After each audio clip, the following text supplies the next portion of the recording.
The Chamber of Petroleum Consumers is mounting pressure on the government to address issues confronting the country's energy sector, such as the ongoing intermittent power outages and escalating fuel prices. COPEC contends that Ghanaians are reeling under the impact of the twin crisis, which has the potential of further increasing economic burden. The following report has more. Ghana's energy sector challenges have in the past few months resurfaced as fuel prices continue to rise, while intermittent power outage, otherwise known as doomsday, has at times left citizens enveloped in the thick of darkness. Transport fares amidst these developments have increased, while business operations are grinding to a halt. Speaking on Citi TV's current affairs program, The Big Issue, Executive Secretary of the Chamber of Petroleum Consumers, Dankanamwa, says government has to address the local currency depreciation and tackle intermittent power outages. The Citi had also depreciated to almost 17 Ghana Cedi exchange to $1.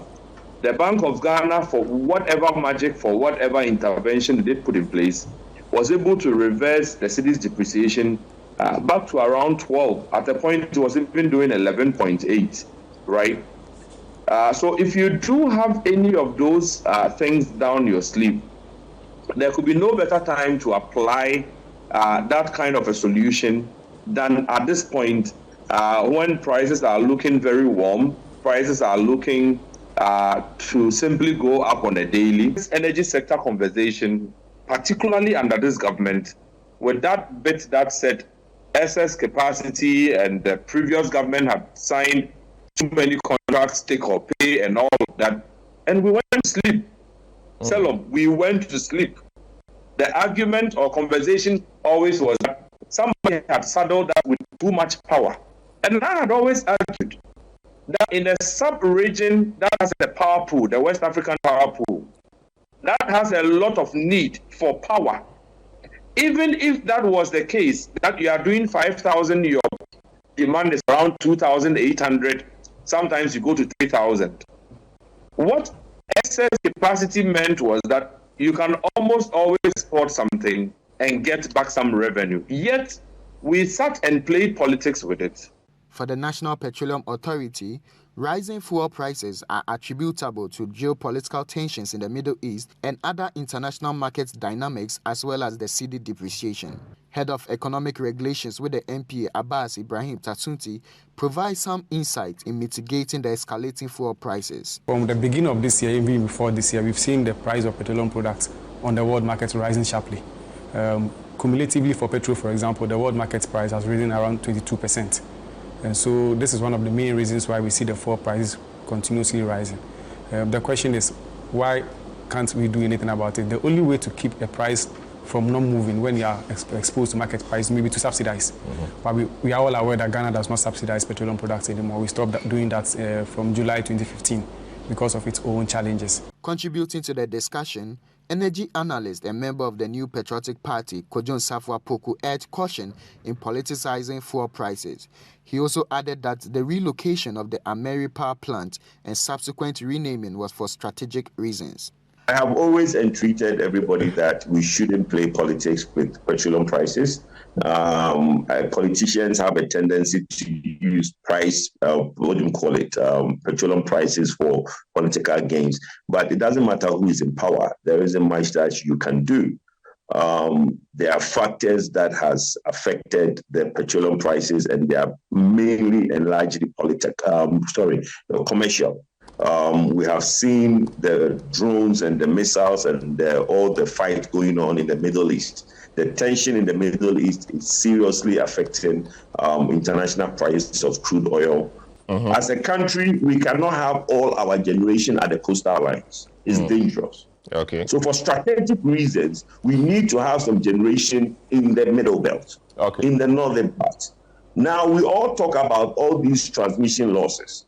We now have 5% transmission losses. If you move the generation closer to the people, you now save that transition losses. Meanwhile, former Member of Parliament for Ayinswano, Samuel Ayepe, has dismissed assertions that the country is experiencing intermittent power outages, otherwise known as doomsday.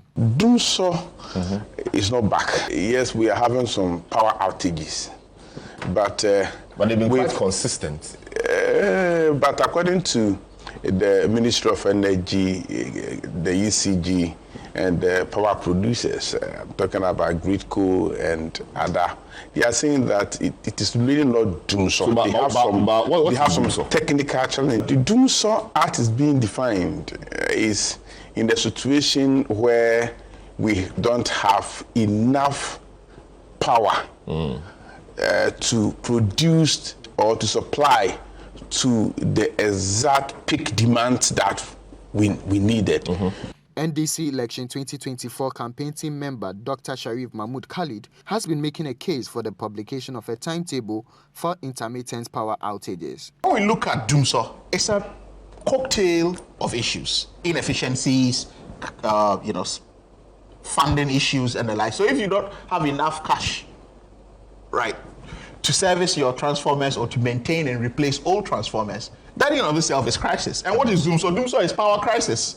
So if we're having these things and we turn around to play semantics with it, then it doesn't help anyone, right? Can we come up front? You see, publishing a timetable is not accepting that, okay, we've been defeated, there's doomsday, but at least allow people for planning purposes. People are running businesses. For President of Imani Africa, Franklin Kujo, the recent increase in transport fares as a result of increases in fuel prices will have a dire impact on Ghanaians. I really pity the Ghanaian. I was listening to the voice pops in the run-up to the program, and people were complaining, and you can see these are deep-seated concerns.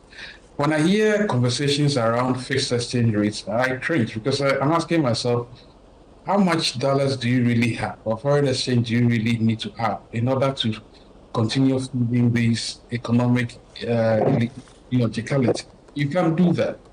Ultimately, it is the economy that we're supposed to be like a bulwark against all of these increases in prices. But otherwise, I think it's impacting everybody globally. Just that because we have not actually done ourselves any good in terms of building a solid economy.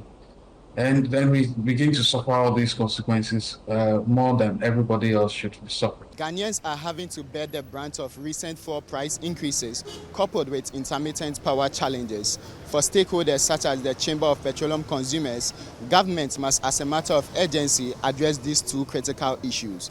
For Citi News, my name is Daniel Sakiti.